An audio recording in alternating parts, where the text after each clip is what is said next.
الحمد لله رب العالمين حمدا كثيرا طيبا مباركا فيه وأصلي وأسلم على المبعوث رحمة للعالمين نبينا محمد وعلى آله وصحبه أجمعين ثم أما بعد. Allah nous dit dans son livre: ô vous qui avez cru, répondez à l'appel d'Allah et de son messager lorsqu'il vous appelle à la vie. Et Allah dit dans le Coran: est-ce que celui qui était mort,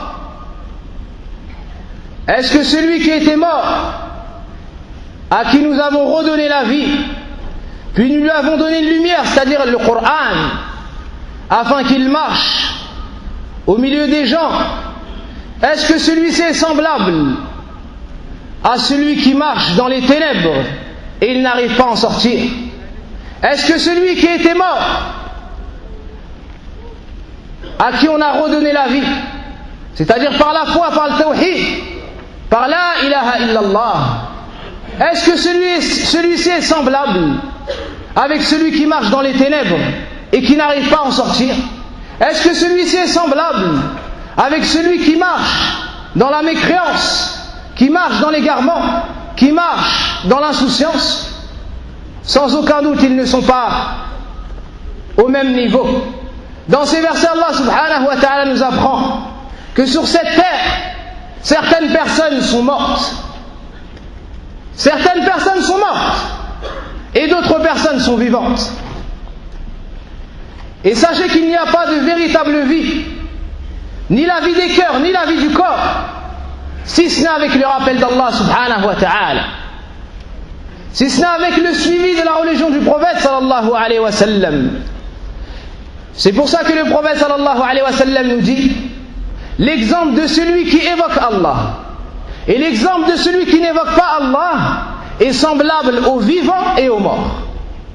Celui qui loue Allah et l'évoque, celui-ci est vivant. Et celui qui ne parle jamais d'Allah et n'évoque jamais Allah, même si tu le vois marcher dans ce bas monde-là, sache qu'il est mort. Et dans ce bas monde, nous sommes tous sujets à l'épreuve.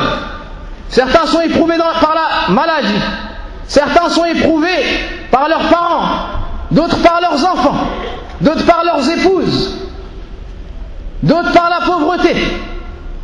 Et les soucis et la tristesse s'emmagasinent. Et les gens viennent se plaindre: j'ai tel problème et tel problème. Ne vais-je pas vous annoncer, ne vais-je pas vous enseigner une adoration par laquelle Allah dissipera tous vos soucis? Une adoration par laquelle il y aura la vie des cœurs.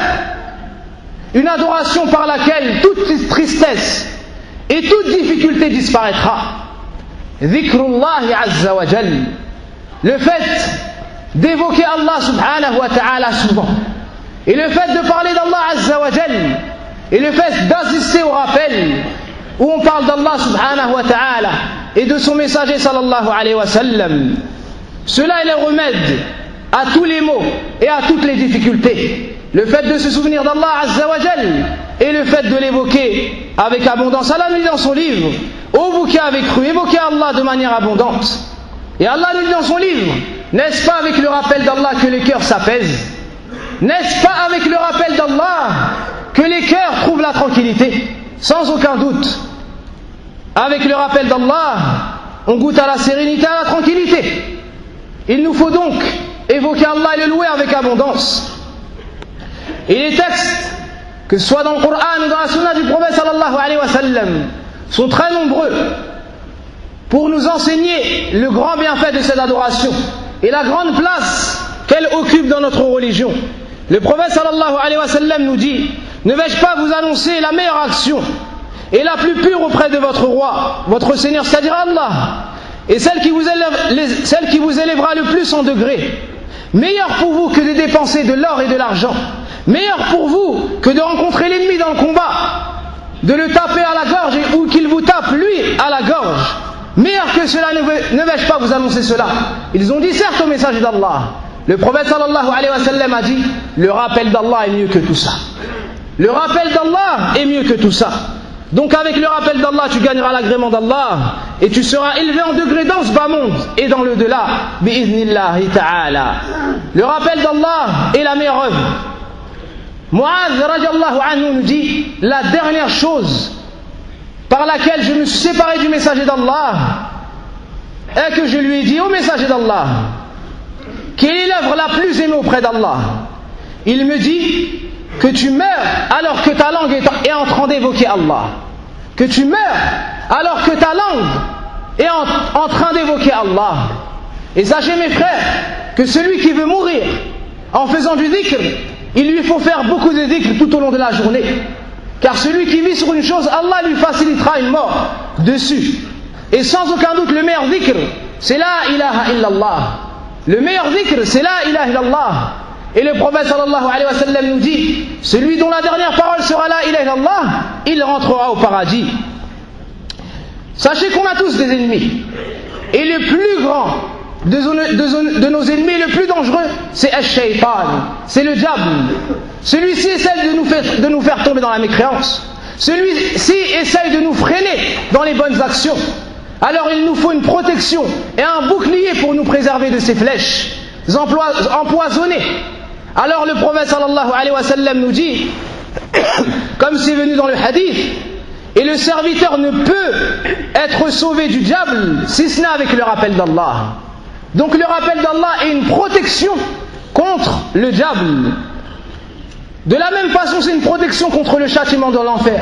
C'est une protection contre le châtiment d'Allah subhanahu wa ta'ala. Le prophète sallallahu alayhi wa sallam nous dit, il n'y a pas une chose qui nous sauve plus du châtiment d'Allah que le rappel d'Allah. Il n'y a pas une chose qui sauve plus du châtiment d'Allah que le rappel d'Allah. Donc, si tu as peur d'Allah, et si tu crains de comparaître devant lui, et si tu crains sa menace, et si tu crains le feu de l'enfer, alors évoque Allah de manière abondante, afin qu'il te préserve du feu de l'enfer. Et parmi les plus grands bienfaits d'évoquer Allah subhanahu wa ta'ala, il y a le fait qu'Allah sera avec toi. Le prophète sallallahu alayhi wa sallam nous dit, Allah dit, et je suis avec mon serviteur s'il m'évoque. Et je suis avec mon serviteur lorsqu'il m'évoque. Lorsqu'il m'évoque et que ses lèvres bougent par ma cause.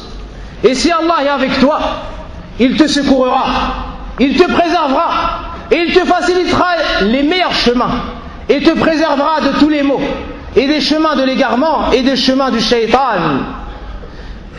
Et c'est la raison pour laquelle le prophète sallallahu alayhi wa sallam demandait l'aide auprès d'Allah, afin d'évoquer Allah de manière abondante. Et il disait, ô Allah, aide-moi à me souvenir de toi, à t'invoquer. Aide-moi à me souvenir de toi et à t'évoquer, à être reconnaissant envers toi et à t'adorer de la meilleure façon. Et il a dit aux compagnons, est-ce que vous voulez que je vous donne une cause pour faire beaucoup de dhikr? Ils ont dit certes au messager d'Allah. Il leur a dit de dire cette invocation-là. Allahumma a'inni ala dhikrika wa shukrika wa husni ibadatik.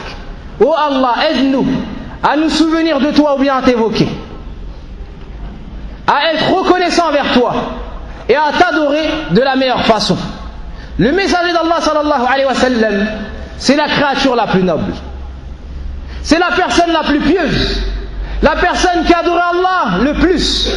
Il se tenait debout la nuit jusqu'à ce que ses talons s'ouvraient. Tellement il adorait Allah azza wa jal.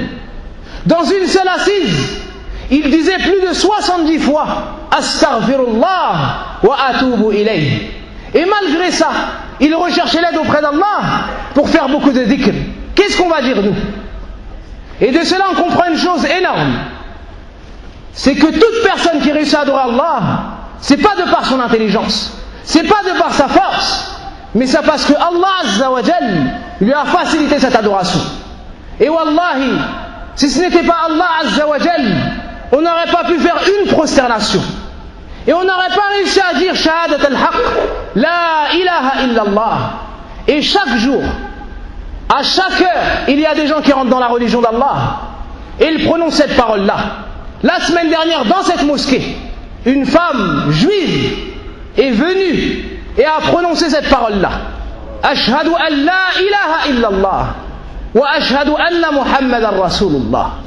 Et aujourd'hui, il y a un homme qui est venu encore pour se convertir. Et la semaine dernière, il y a une femme qui s'est convertie. Et la semaine dernière encore, il y a un homme qui s'est converti.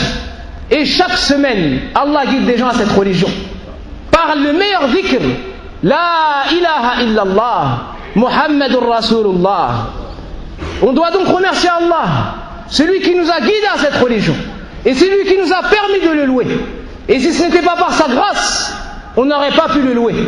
Et on n'aurait pas pu l'adorer. Falhamdulillah, hamdan kathiran tayyiban mubarakan fih. Après avoir compris tout cela, sachez mes frères et sachez mes sœurs que les meilleures assises et les meilleures choses sur lesquelles on peut s'asseoir et se réunir, c'est le rappel d'Allah. Et le meilleur endroit pour se réunir pour le rappel d'Allah, c'est la mosquée.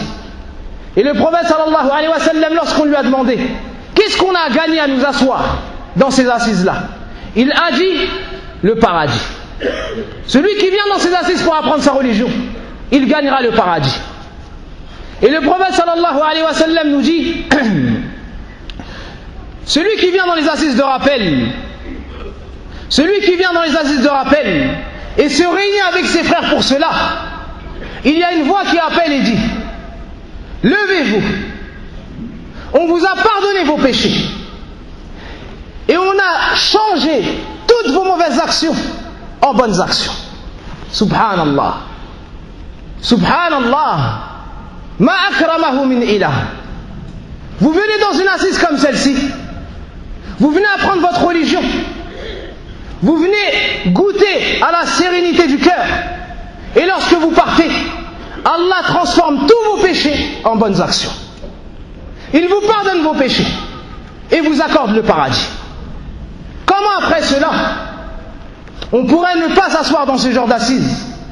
Comment après cela on pourrait ne pas évoquer Allah de manière abondante? Et pour conclure, un hadith dans lequel le prophète sallallahu alayhi wa sallam dit très certainement Allah va ressusciter des gens. Le jour de la résurrection, leurs visages seront resplendissants. Leurs visages seront resplendissants. Et lorsque les gens vont les regarder yawm al-qiyamah, ils seront éblouis, tellement leur visage sera illuminé. Tellement leur visage sera illuminé. Ils seront assis sur des trônes faits de perles précieuses. Subhanallah. Ils seront assis sur des trônes faits de perles précieuses. Lorsque les Sahaba ont entendu cela, et le prophète sallam d'abord a continué et a dit Yarbitumuhumul anbiya wal shuhada. Les prophètes, lorsqu'ils vont les voir, ils vont les envier.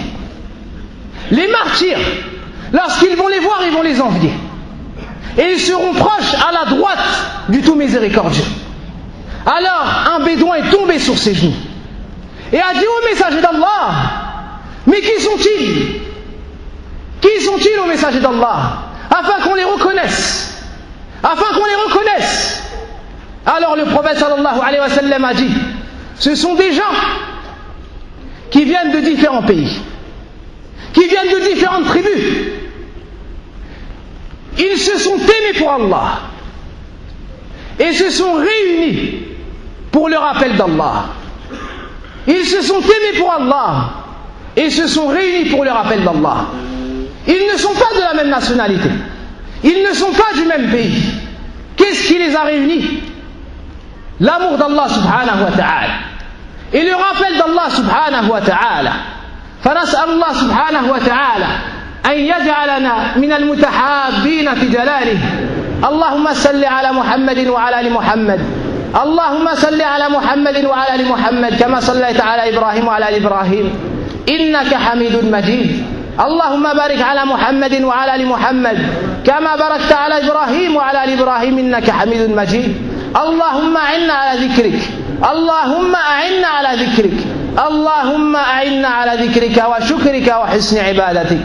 اللهم اغفر لي ولوالدينا، اللهم اغفر لي ولوالدينا، اللهم اشفنا واشف مرضانا، اللهم اشفنا واشف مرضانا، اللهم اشفنا واشف مرضانا، اللهم اشف أمهاتنا، اللهم اشف أمهاتنا، اللهم اشف أمهاتنا، وارحم آباءنا، وارحم آباءنا، اللهم ارحم آباءنا وأمواتنا، والحمد لله.